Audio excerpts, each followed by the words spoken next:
Oh biduan pujaan, pujaan tua muda, kau ditaburi cahaya dan sinar kekaguman. Oh riuhnya tepukan, oh riuhnya tepukan.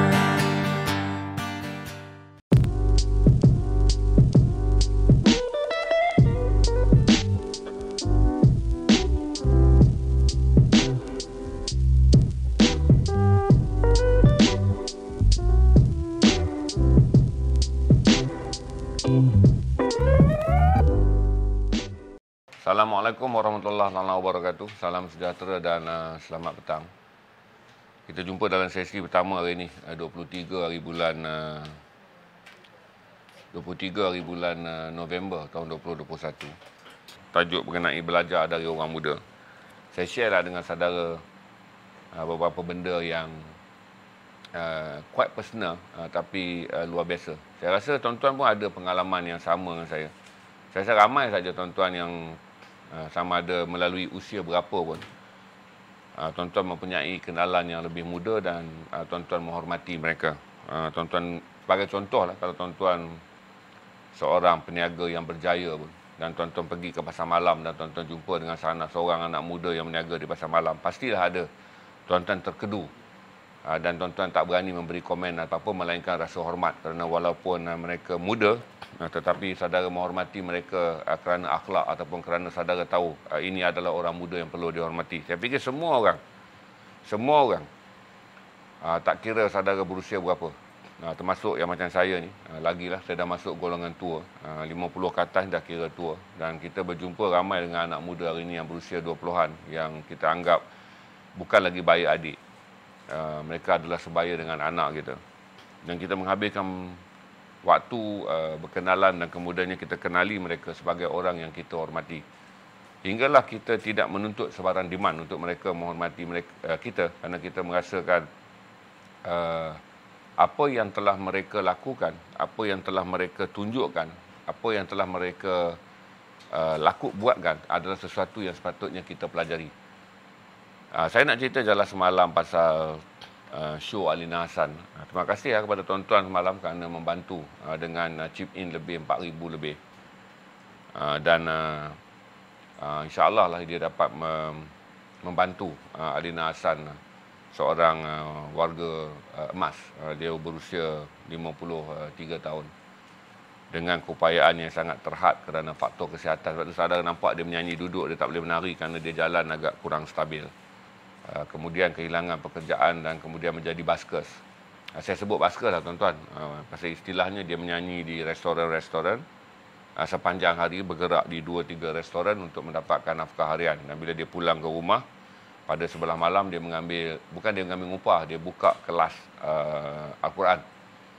Dan kelas Al-Quran tu terpulanglah kepada penduduk di kawasan perumahan PPR yang dia diami. Berapa orang nak bayar. Apa yang saya kagum tuan-tuan adalah, satu waktu dulu saya tak kenal Amal FF ni. Saya tak kenal. Amal LF ni adalah orang yang dibawa oleh Selamat Asrin untuk kenal dengan saya. Sebab tuan-tuan pun tahu bahawa Selamat adalah rakan serumah Amal.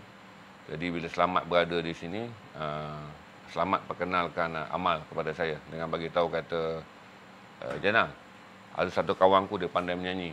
Dia pernah masuk FF. Dia nak baski dengan aku kat garasi. Saya diam je sebab saya tak pasti siapa FF ni, sebab saya pun tak follow FF lama. Dan satu hari oleh kerana hampir 7 atau 8 bulan Selamat tak pernah jumpa dengan Amal, kerana Selamat bila berada di sini dia sibuk di sini. Dan waktu tu Selamat belum ada basikal. Jadi agak terhad keupayaan Selamat untuk bergerak ke sana sini, maka Amal datang dan ziarah Selamat. Saya nampaklah satu budak rambut kerinting duduk tepi tangga dia, punya badan kecil macam Selamat. Berbuah kukik-kukik gelap, berbuah kukik-kukik gelap. Kemudian saya cakap dengan Selamat, "Mat, ni kawan kau kenapa tak ajak masuk dalam? Kenapa buat tepi tangga? Masuklah dalam." Selamat biasalah, dia ni tak payahlah, dia ni bukan apa, biarlah sembang kat sini je. Akhirnya saya pelawa Amal ni masuk ke dalam dan beri dia minuman, dan saya Biasa tamu, dan saya pun sibuk kerja saya biar je. Sampailah satu masa bila free sikit saya buat, barulah saya tahu dia adalah penyanyi. Dan dia adalah naib juara Akademi Fantasia. Dan dia adalah baskers full time. Saya pun tak dapat sempat dengar bakat dia. Cuma saya kata, Mal, kalau kau free kau datanglah jam dengan Selamat. Nanti aku pairkan kau dengan John Bear. Kita jamming lah. Melabun ni kau boleh nyanyi, John Bear boleh buat lawak, Selamat dengan Selamat dia. Maka datanglah si Amal ni. Pada waktu itu chip in belum ada. Kita belum ada budaya chip in. Kita pay token pendapatan kita daripada YouTube yang memang dah kita khaskan untuk token yang kita akan berikan. Kita anggap sebagai rakan-rakan yang kita kenali tetapi berada dalam keadaan memerlukan wang.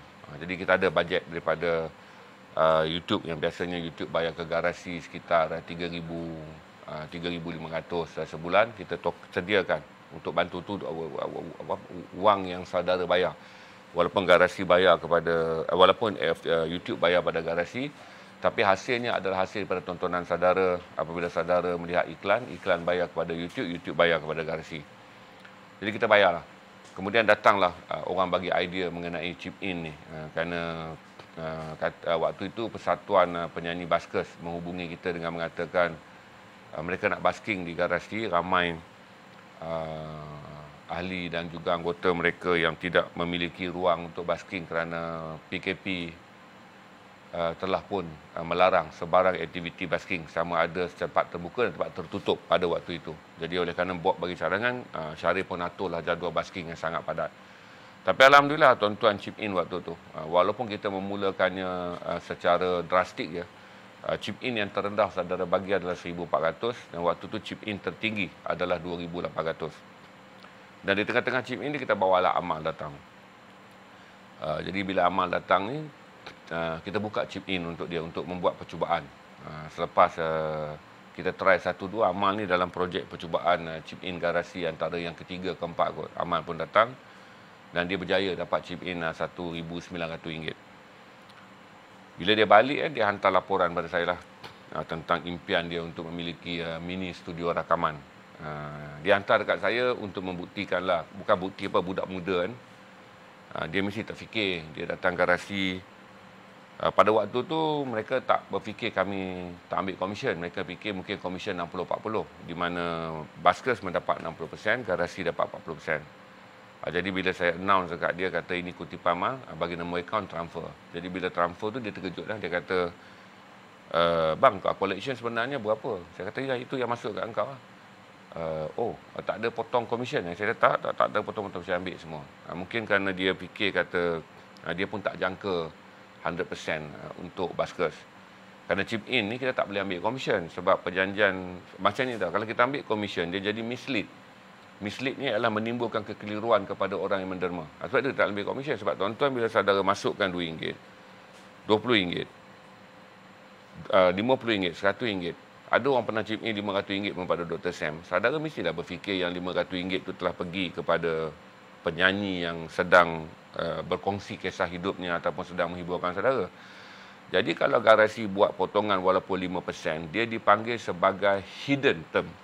Term yang disembunyikan untuk meraih keuntungan. Tak boleh, kecuali saya kena naik dekat situ. 60% chip in adalah untuk penyanyi, 40% adalah kos operasi garasi. Jadi orang panggil hidden cost ataupun hidden term tak boleh disembunyikan dalam perniagaan yang jujur kerana dia akan merosakkan apa yang saya sebut semalam tu. Kita dah belajar R yang pertama iaitu rating, R yang kedua revenue, yang ketiga recovery. Dia akan mengikutkan R yang keempat iaitu responsible. Kita bertanggungjawab untuk menjelaskan semua perkara kepada pelanggan kita. Bila kita hilang saja R yang keempat, kita akan hilang R yang kelima iaitu reputation, di mana orang tidak lagi menghormati kita kerana kita melakukan sesuatu yang telah mengelirukan orang ramai. Jadi bila dia pun terkejut, dia pun hantarlah gambar. Supaya saya ingat dia tak pernah menyanyi dalam tempoh 1 jam 45 minit dan dapat 1,900 bagi kali pertama. Dia pun hantar laporan yang duit yang saya bagi itu dia telah membeli beberapa peralatan untuk mini studio dia. Dia kata saya ada impian untuk rekod demo supaya saya boleh load ke YouTube. Sebab dia orang nak jadi YouTuber tuan-tuan. Tapi nak jadi YouTuber tak boleh rekod direct pada phone. Terutama bagi penyanyi yang main akustik dalam bilik. Mereka memerlukan sistem rakaman yang baik. Supaya apabila mereka load di YouTube, bunyi akustiknya sedap. Penyanyi dia tak boleh main macam tu aja. Jadi saya panggil Amal, saya kata, Mal, kalau betul-betul nak buat, datang lagi. Abang bagi kau lah 5 kali show. Supaya at least kau dapat 10,000, kau boleh lengkapkan studio kau.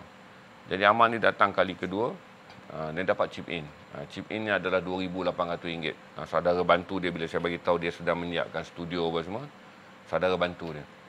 Maka balik dia tunjuk lagi upgraded barang dia. Kali ketiga tu, saya nak buat besar untuk dia. Malam tu saya ingat saya nak push. Saya beritahu lepas beberapa seminggu kot, saya rasa saya dah tahu dah orang minat apa lagu Amal ni. Jadi orang minat Amal dengan lagu tradisional. Amal akan menyanyi lagi pop 70s dan Amal akan menyanyi segmen ketiga, Nowadays. Jadi saya tahu bila dia menyanyi lagu tradisional, dia anak muda, raga, rambut kerinting, juara FF, dia akan dapat chip in kerana orang menghormati generasi muda yang lahir pada tahun 2000, yang dewasa pada tahun 2000-an tapi masih lagi mengenang lagu-lagu lama SFND, Oslan Hussein, SN Salim. Yang kedua, saya tahu penonton-penonton garasi adalah kebanyakan warga emas. Settle saja dia mendapat tribute kerana orang menghormati anak muda yang masih lagi boleh menyanyikan lagu tradisional dengan baik, dia collect satu chip in. Chip in kedua, saya akan susun lagu-lagu popular medley 70s dan 80s. Macam orang kita berumur macam saya ni pula, kita akan chip in. Kerana lagu-lagu Saturday Night Fever, lagu-lagu Bee Gees, lagu-lagu Lobo, lagu-lagu Eba akan menyebabkan kita rasa, budak ni dengar muzik-muzik yang kami dengar ketika kami masih remaja, orang akan chip in dan kemudian dia akan menyanyi contemporary song, lagu-lagu popular sekarang. Jadi waktu tu bila kita buat strategi tu, untuk saya aim lah dia mungkin boleh dapat 3,500 kalau kena strategi segmen yang garasi build up untuk dia. Tuan-tuan bayang, seorang yang telah datang dapat 1,900, kali kedua datang dapat 2,800. Bila saya susun strategi itu, saya kata, kau boleh dapatlah benda ni dalam 3,000, 3,500. Jadi kau boleh upgrade lagi studio kau untuk masuk stage part. Stage part ni maksudnya dia dah boleh stream di YouTube. Tuan-tuan tahu apa dia cakap saya? Bang, sebenarnya boleh tak saya buat kawan-kawan saya? Kawan-kawan saya pun tak ada job. Dia orang lagi teruk bang. Dia orang ni pemis. Sebab seluruh Malaysia tak boleh basking. Jadi saya terkejut, saya kata okey lah, saya ingat dia nak bawa 2 kawan. Jadi kalau 2 kawan, 3,000 dapat seorang 1,500, dia boleh dah guna 1,500 untuk build up studio dia. Dia pergi kutip semua kawan-kawan dia tuan-tuan yang menyanyi basking tu, yang saya kata basking yang kali ketiga kita anjurkan tu jadi plus 4, dia jadi 4 orang. Dan kutipan malam tu memang capai 2,800 dan garasi top up di YouTube 200, jadi 3,000. Dia orang kena bahagi 4 orang. Dan Amal ni gembira lah sebab dia dapat bantu kawan dia. So, bila proses tu berlaku, dia buat saya banyak berfikir. Saya kata, kita ni tuan-tuan, kadang-kadang dituakan oleh kehidupan. Semayang 5 waktu. Quran baca selalu. Apa sajalah yang kita baca, poster, kita baca orang up di Facebook tentang akhlak yang baik ni, kita komen. Inilah juga amalan saya, Ustaz. InsyaAllah saya istiqamah. Alhamdulillah, Ustaz, saya berjaya melakukannya. Saya dah bermula, Ustaz, tapi baru separuh dapat buat. Kita sentiasa klaim kita berada dalam kebaikan. Tapi bila sampai bab duit, tuan-tuan, kita lah orang yang paling tamak.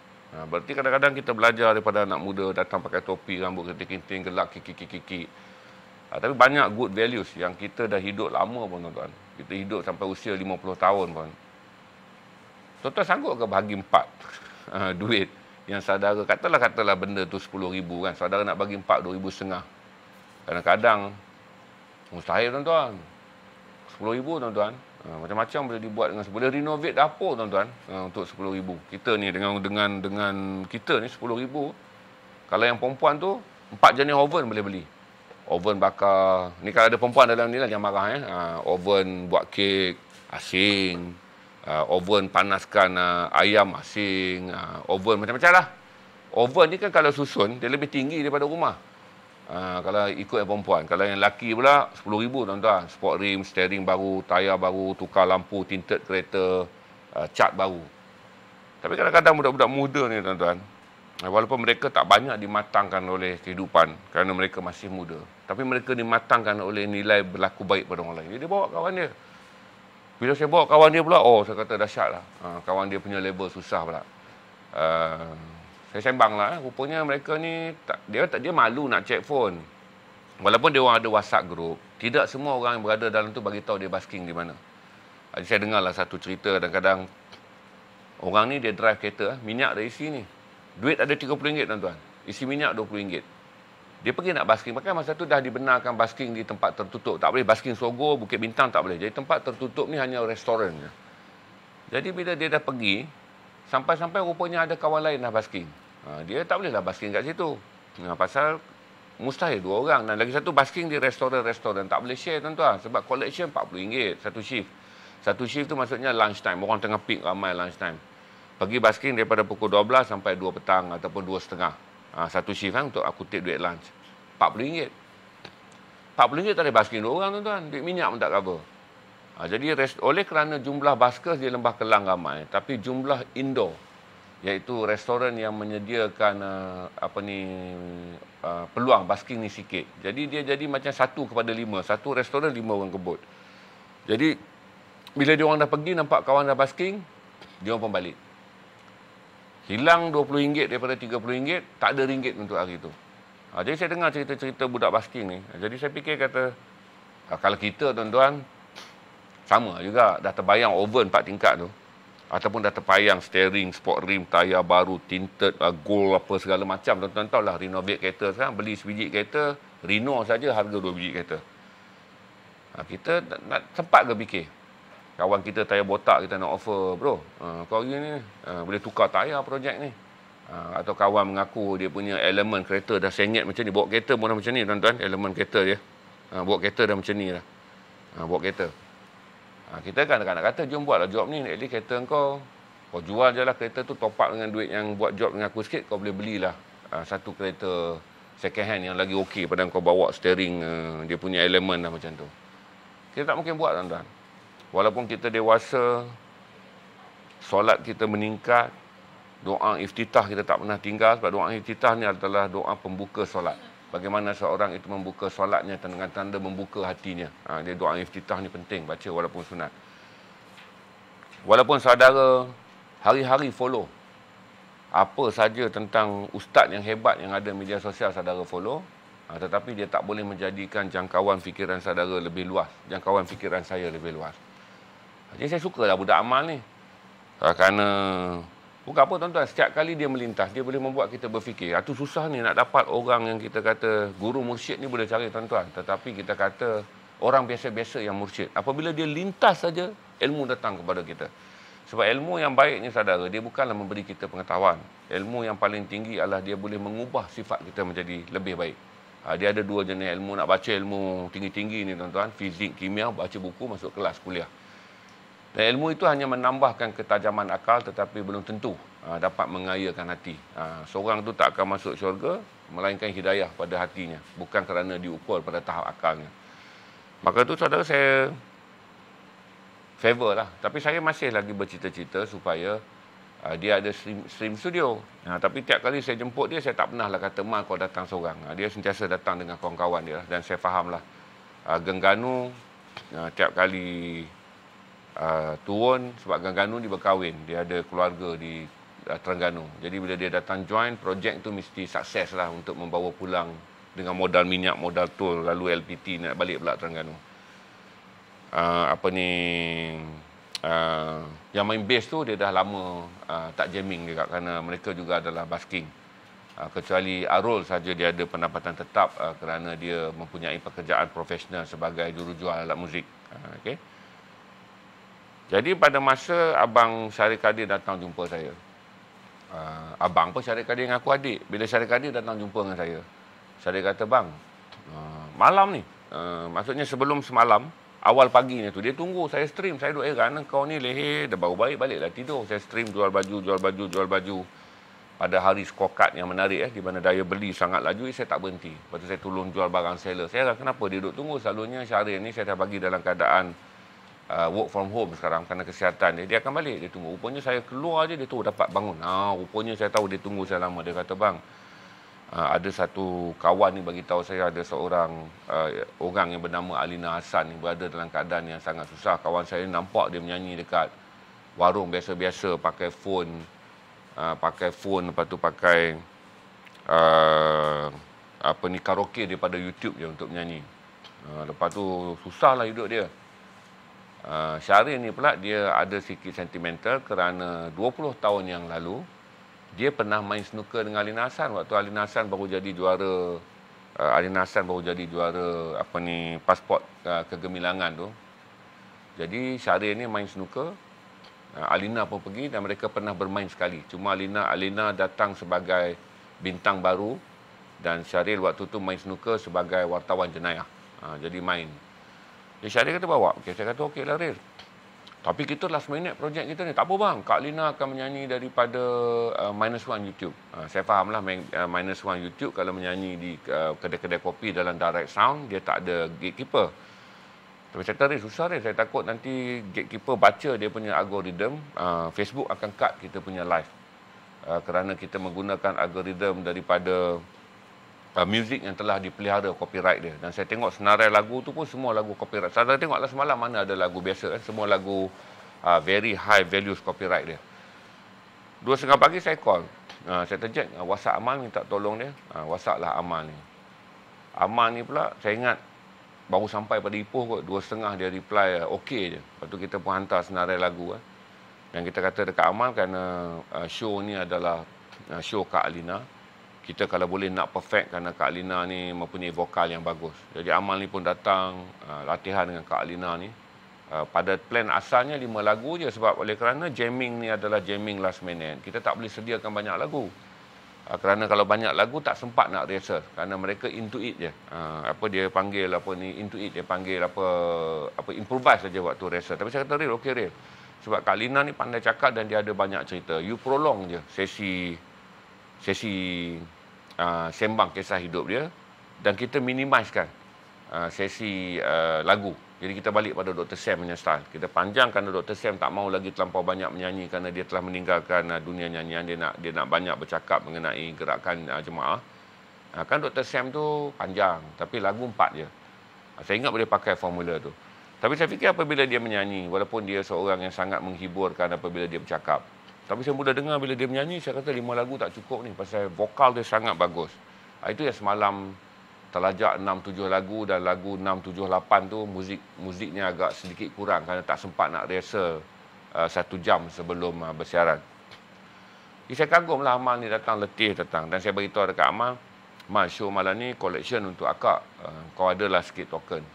Dia tuan-tuan, ya pun tidak, apa pun tidak. Dia punya fikiran waktu tu adalah dia runsing kerana dia iring superstar. Dan dia tak mau muzik dia damage plan saya. Kerana plan saya tu adalah untuk raise fund supaya Alina Hassan ni dapat perform dengan baik. Jadi burden yang dia ada adalah dia takut show tu tak berjaya kerana dia kata training tu terlampau sekejap. Dia sampai ke sudah tu sadar tengok muka dia tu.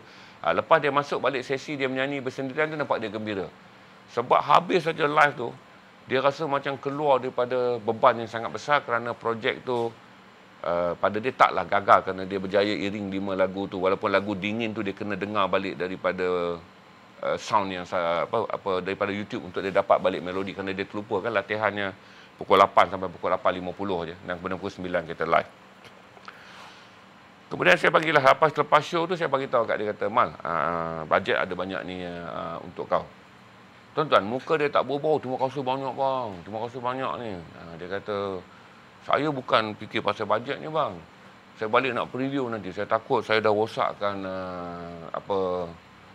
saya backing. Pasal dia tak biasa dengan Kak Alina. Dan ini orang yang dia anggap macam sister lah. Orang yang mak lah kot level dengan dia. Orang yang dah mak-mak dalam muzik yang memang dia ni budak. Dia kena hormat.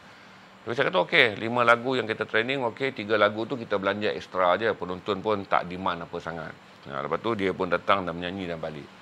Jadi benda-benda ni memberi fikiran pada saya bagaimana orang yang boleh dapat sekarung RM3,000 dalam kocek dia. Dia masih fikir tentang 3 kawan dia. Tambah Amal ni dia jadi fikir panjang lah sebab dalam geng dia tu dia yang tak kahwin. Dia orang ni bukan katak ireng ni, kodok ireng ni, dia bukan formulate band. Dia kawan je. Kerana dia orang ni selalu ngetih. Jadi kalau dia orang basking, dia orang cari hidup masing-masing. Amal dia pergilah ceruk restoran tu. Gengganu dia basking di Kuala Terengganu. Tuah ni dia tak boleh menyanyi banyak sangat. Dia pergilah jamming dengan siapa-siapa. Jamming dengan orang ni waktu lunch. Orang ni bagi dia komisen RM20. Lari petang jamming dengan orang ni dapat RM30. Lari malam pula tumpang jamming dengan orang ni. Jadi begitu hidup mereka. Jadi saya fikir kata banyak benda lah bila saya buat stream. Saya kan kerja lama di corporate. Kadang-kadang saya tak begitu faham bagaimana orang muda hidup. Tapi bila dah kenal benda-benda yang saya dah buat, jadi saya berfikir panjang tentang belajar daripada orang muda yang luar biasa lah. Yang saya fikir untuk dia biasa je lah. Sebab kawan tak makan, kawan ada anak 2 orang. Kawan ni tak berkahwin, ada anak. Jadi aku ni pula dapat peluang lubuk di garasi, tempat yang di mana menyanyi macam mana pun tetap dapat RM1,500. Sebab tuan-tuan ni murah hati chip in. Tengah bulan RM1,500, hujung bulan RM3,000. Dia dah tahu dah. Dan RM1,500 ni dia kata adalah pendapatan seminggu. Untuk kalau dia ni seminggu ataupun mungkin 2 minggu kalau dia basking konvensional dalam keadaan period sekarang. Tapi dia bawa kawan-kawan dia. Jadi ini benda-benda yang saya fikir secara moralnya. Saya bagi tahu kata dia luar biasa lah. Kerana saya fikir apabila orang susah, ketamakannya meningkat. 1. Apabila orang ada peluang, ketamakannya meningkat. Lepas tu bila orang tengok duit lah tuan-tuan, ketamakannya meningkat. Tapi susah kita nak jumpa orang yang macam, aku ni bukan nak promote amal tuan-tuan. Stream petang ni adalah kerana saya tak boleh, sejak saya kenal dia, tak ada hari yang saya melalui proses berfikir dengan menganggap kata ada jenis manusia begini, siapa yang saya nak buat long term dengan garasi. Kalau garasi ada projek jangka panjang, siapa yang saya fit in.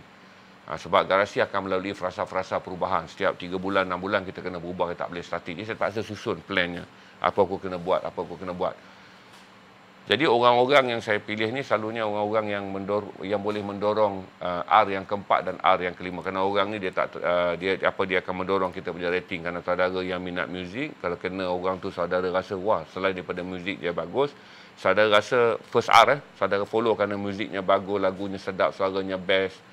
Saudara follow pula R yang keempat. Orang ini bertanggungjawab. Bertanggungjawab maksudnya wataknya menarik, sesuatu yang nampak luar biasa. Dan yang kelima, macam saya nak workout ni, dia ada reputation. Reputation ni amanah, ada ihsan, bersungguh-sungguh. Sebab masa dia iring Kak Lina semalam, dia baru sampai daripada Ipoh. Dan saya rasa dia baru balik daripada projek yang gagal di Ipoh. Mungkin basking di Ipoh tu tengah orang belum gaji kan. Mungkin sama macam dia turun basking di Kuala Linggi.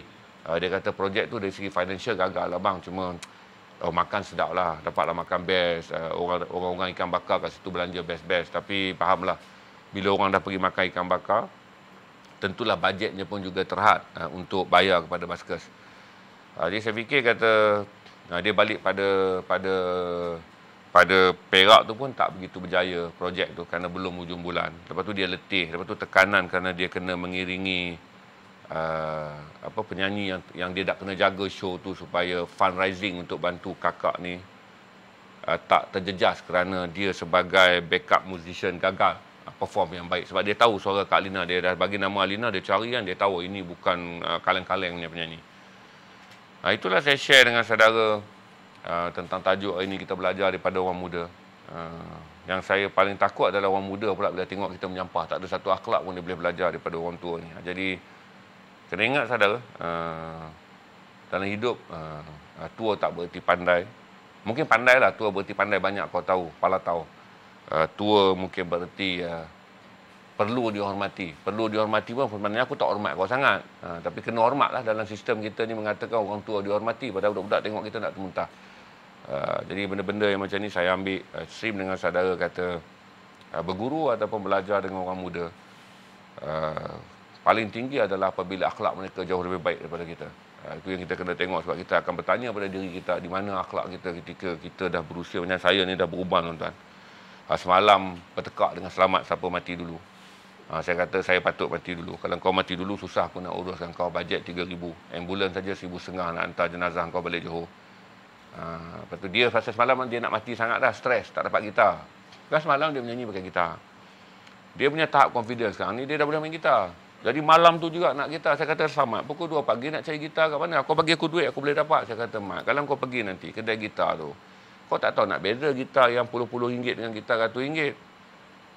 Jadi biarlah Zul, Jack pergi dengan kau. Nanti Jack tengok. Kalau yang RM100 ni macam tak best, tambah, dia tak mau dengar. Kalau macam ni biar aku mati dulu, aku nak mati. Ya Allah, kenapa kau tak matikan aku sekarang? Jadi saya berdebat dengan dia siapa mati dulu. Kata, Mat, kau jangan mati dulu. Pasal mati aku nak uruskan kau susah, jenazah kau jauh. Kalau aku meninggal senang, bini aku ada sini, turun tanam aku je kat Ceras. Bajet aku rendah. Kau tunggu aku kumpul duit. Sebab mati kau ni tinggi. Nak balik Johor lah apa semua aku nak uruskan. Kain kapan pun nak kena bagi kain yang cantik apa semua. Gini. Solat jenazah kau pun nak kena aku pastikan ramai orang hadir kau ni. Bertekak. Tapi kadang-kadang saya akan ingatkan saudara kata, menjadi tua walaupun saudara mengingatkan mati. Tapi belum tentu ingatkan mati ni kita akan ingatkan ibadah. Tapi ibadah yang baik pun tuan-tuan kena ingatlah, bukanlah hitam dahi kerana saudara sujud. Bukan share bil zakat untuk menunjukkan saudara dah bayar zakat. Bukan share salam tahajud dalam WhatsApp group untuk beritahu saudara pukul 3 pagi bangun sembahyang tahajud. Tetapi keseluruhan daripada akhlak ibadah tu mestilah terpancar kepada personaliti kita. Di mana apalah arti berlaku baik kepada Allah tetapi bersangka jahat dengan manusia. Lagilah buruk bersangka jahat dengan Allah dan bersangka jahat dengan manusia. Jadi jaga hablum minan nas kita, jaga hablum minallah. Kerana dua perkara itu adalah perkara yang menjadi tujuan kita dihantar ke dunia ni. Itu saja saya punya stream petang ni, tak ada apa soalan lah kot. Jangan tanya saya soalan politik, saya tak larat jawab. Jangan tanya saya soalan isu antarabangsa sebab saya dah pilih isu untuk brief ya. Itu je cerita saya share tentang tajuk petang ni, belajar daripada orang muda. Orang-orang muda yang memberikan kita aspirasi untuk kita berfikir. Tua kita ni takat mana dah kita cuba berlaku baik, dan kalau tua kita ni tekak mana telah kita berlaku baik, okeylah, telah maksudnya telah dibuat. Tapi tua kita ni setara mana kita berlaku baik. Berarti melebihi daripada keupayaan anak muda menjaga hati dan juga sifatnya untuk menjadi baik, ataupun kita yang telah tua tapi kehidupan telah merosakkan hati dan fikiran kita. Kehidupan proses kita jadi tua, tamak, berlumba-lumba, nak lebih kaya daripada orang tu, nak itu, nak ini, nak semua dapat kat kita, telah merosakkan kita. Itu saja. Taklah tazkirah tuan-tuan, ni saya panggil sharing ya, sebab faktanya tuan-tuan pun tahu, kerana bukanlah asing bagi follower Garasi melihat amal ni. Bukanlah asing bagi follower Garasi melihat geng-geng kodok ireng ni. Ni saya share je lah dengan saudara, benda-benda kecil tapi ilmunya besar. Pengalaman-pengalaman sepintas lalu, tetapi perenungannya boleh menjadi berhari-hari, bertahun-tahun dibawa berfikir. Itu saja. Tak ada persoalan Okey. Terima kasih. Saya akan start meniaga. Lepas tu malam nanti jangan lupa Syarif Kadir akan kembali pada pukul 9 malam mewawancara postman yang berjasa. Kisah hidup seorang postman. Yang ada dalam artikel tu dah ada. Saudara tengok artikel dekat Facebook Garasi tu dah ada. Tuan-tuan yang ramai-ramai ni, terus saja ke Facebook, ke YouTube Garasi. Yang mana belum subscribe, klik subscribe je. Ada masa lapang, view je. Klik subscribe kerana kami sedang berusaha untuk menuju ke YouTube 60,000. Sekarang dah 55 lebih. Tuan-tuan tolonglah just daripada situ ada shortcut dah Mahfuz letakkan. Klik dan subscribe je. Saya rayu pada tuan-tuan. Kerana kalaulah perolehan daripada YouTube menjadi lebih tinggi, kami boleh meluaskan lagi usaha membantu. Kerana Facebook ni pendapatan dia adalah untuk Mahat Tafiz. Adalah 2,000 sebulan. Kadang tuan-tuan bagi star, ada iklan di Facebook. Di YouTube sekarang kuat. Walaupun follower Garasi adalah rendah 60,000. Saudara tak boleh buka mana-mana video pun tanpa melihat iklan. Betul, advertising dah tengok. Because advertising tahu kata Garasi adalah sebuah platform perniagaan. Yang follow Garasi adalah mempunyai daya beli. Jadi YouTube baca algoritma tu dan dia hantar ke algoritma, Facebook baca algoritma tu dan dia hantar algoritma tu ke YouTube. Kerana mereka adalah syarikat yang berkongsi platform yang sama. Jadi kalau saudara masuk, saudara menjadi orang view pertama ke, view kedua ke, view ke-500, video tu belum cecah 1,000 pun tuan-tuan kena menghadap iklan. Ini menampak algoritma YouTube dia tak baca ramainya follower Garasi. Dia telah membaca data follower Garasi berdasarkan data follower Garasi.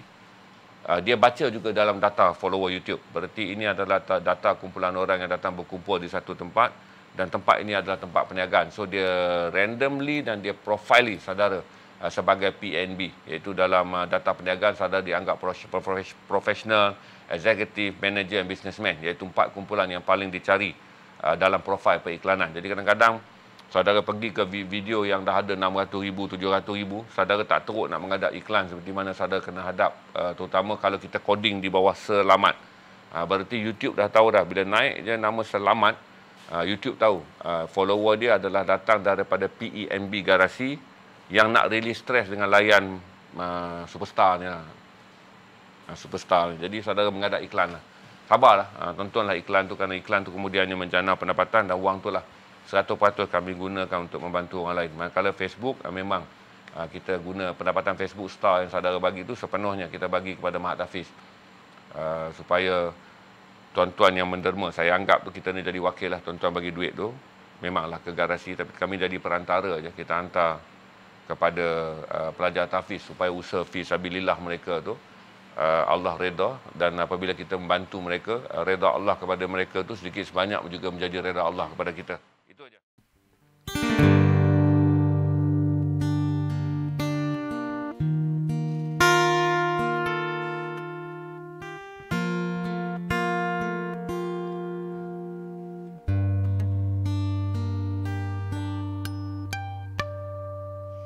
Dari sebuah desa berbekal gitar tua,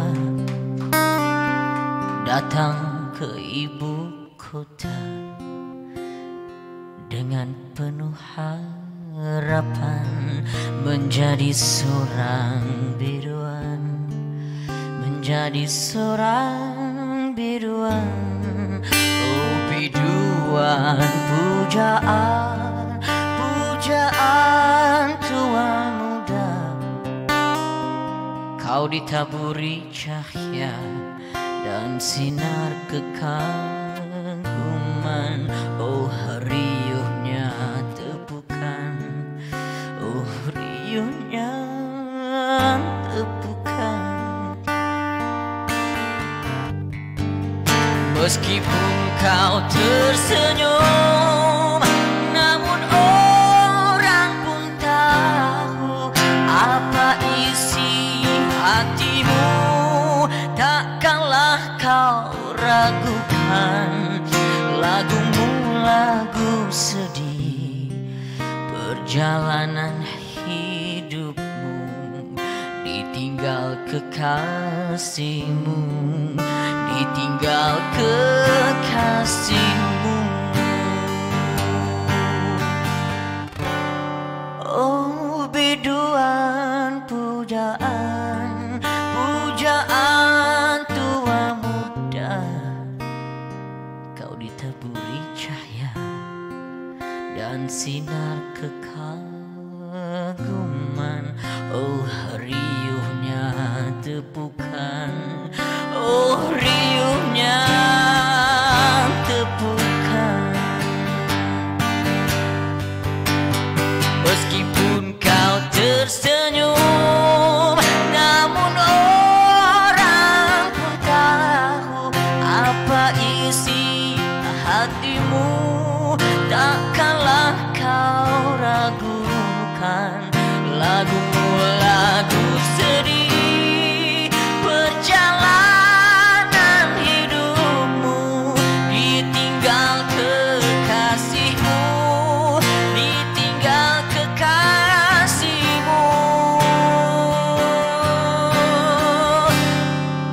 Meskipun kau tersenyum, namun orang pun tahu apa isi hatimu. Takkanlah kau ragukan, lagumu lagu sedih, perjalanan hidupmu ditinggal kekasihmu, ditinggal kekasihmu, ditinggal kekasihmu.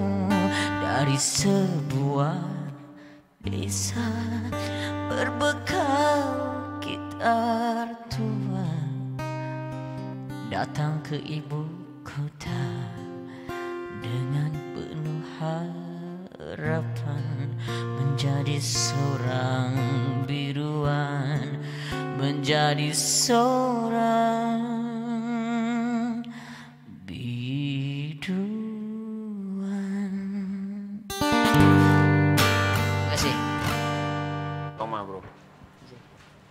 Terima kasih banyak, Mas.